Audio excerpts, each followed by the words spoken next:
Before the end of the year, I stared at those numbers for a long moment. There was no anger, no disappointment, not even the slightest ripple of emotion. For the past 3 years, I had been working at a company called Phantom Technology, like a donkey wearing blinders. I spent every day surrounded by a system known as Fangzhou. Fangzhou was the foundation of the entire company. From its underlying architecture to every module update, every line of code and every feature had been created by me alone. It was like a child I had nurtured and raised with my own hands. Yet my superior Suya and the company's president Ye Yuan treated that creation as something they could endlessly exploit. They were like nobles feeding on the hard work of others.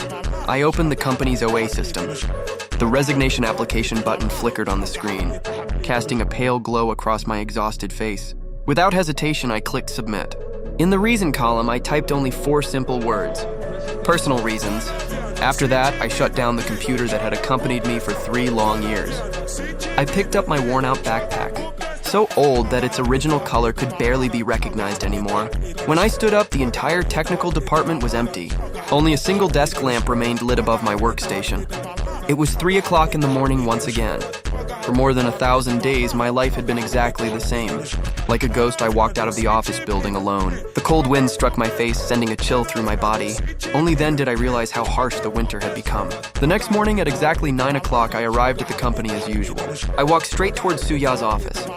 She sat comfortably in her chair, holding a cup of coffee while casually scrolling through her phone. When she saw me, she frowned slightly and asked whether I had fixed the emergency bug from the previous night. I looked at her phone. Director Su, I want to resign. She seemed surprised and immediately assumed I was throwing a tantrum. In her eyes, perhaps the problem was the year-end bonus. Maybe it was a little less than expected, but she continued lecturing me, saying that young people should look further ahead and that the company was currently at a critical stage of development. Previously, after 3 years of giving everything to Phantom Technology, I finally chose to walk away and submitted my resignation. We need everyone to tighten our belts and get through this period, Suya said. You've suffered so much for the company. Mr. Ye and I have seen it all. How could we possibly treat you unfairly? As she spoke, my eyes fell on the shiny watch on her wrist. Just half a month ago, after winning a 10 million yuan project for the company, she had rewarded herself with that expensive watch, while my project bonus was only a 500 yen employee bonus. I just want to take a break, I said. Fine, she replied. Since you're so tired, I'll give you a few days off. Go home, calm down, and think it over. Come back when you've figured things out. But let me remind you not to take yourself too seriously. This project and this company can operate without anyone. There are plenty of graduates waiting to get in, and you're still standing in a long line. After completing all the resignation procedures, I walked out of the office building carrying a cardboard box with the few personal belongings I had. Looking up at the tall glass building, I felt that while others saw a successful company, I only saw a tomb waiting to collapse. Then I went to the largest real estate agency in the city and told the agent that I only had one requirement: sell the house for full payment as quickly as possible. 3 days later, the house was sold successfully. A huge amount of money, far greater than all my salary savings, was deposited into my bank account. Without hesitation, I booked a one-way ticket to New Zealand. A week later, I sat in the VIP waiting room at the airport. Before boarding, I sent a message to Lin Mo, my only trusted colleague and friend. I asked him to do one thing for me. As his reply arrived, I turned off my phone. The engines roared and the plane began moving down the runway. Outside the window, the city became smaller and smaller until it finally turned into a blurry point of light. Goodbye to my youth. Goodbye to the cage that consumed 3 years of my hard work. From today onward, Xiaofan was dead. A new me had come to life. When the plane landed in Queenstown, New Zealand, a warm breeze carrying the scent of grass and the lake greeted me. Taking a deep breath, I felt as though all the exhaustion I had accumulated over the past 3 years had finally been washed away. I rented a small wooden house beside Lake Wakatipu. Outside the window were blue waters and snow-covered mountains. I began living a life I had never imagined. I planted flowers, fished by the lake, and gradually felt as if I had come back to life. Day after day, time quietly passed.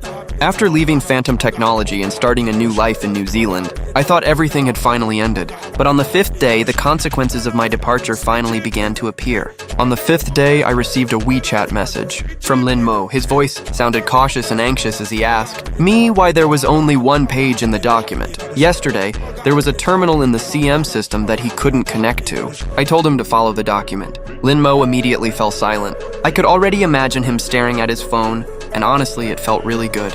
Watching the show because the company's chaos had only just begun to unfold. Some of the small bugs that I had pressed down with my own hands began to emerge one by one, just like spring bamboo shoots after the rain. Without me, the Fangzhou system became unstable, and the programmers who were led by Suya were already in complete disorder. Suya became very angry during the department meeting. Just because one Xiao fan left, everyone had become useless.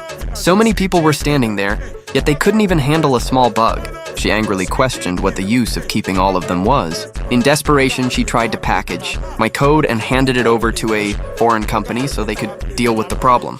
But after studying the system for 2 days, the foreign technical team directly returned the task. The reason was very simple. There was no complete system architecture and no bottom-level logic available, which meant they had absolutely no way to handle it, because any sudden modification would only lead to the complete collapse of the entire system. At this point, Suya finally started to panic, but the real trouble was only beginning. The biggest client of the company suddenly experienced a failure in its core data interface.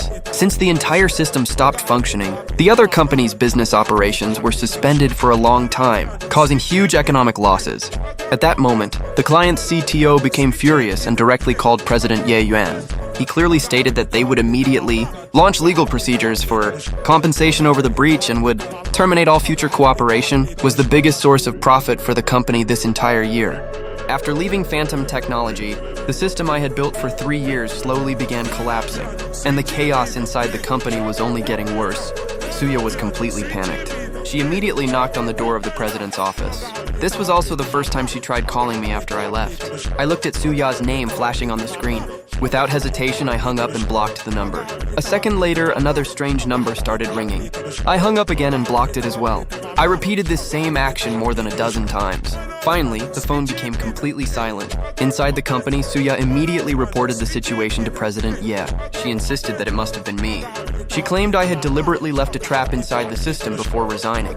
According to her, my personality had always been problematic. She believed I was intentionally taking revenge on the company. Not long after that, I received another message from Lin Mo. Something big had happened.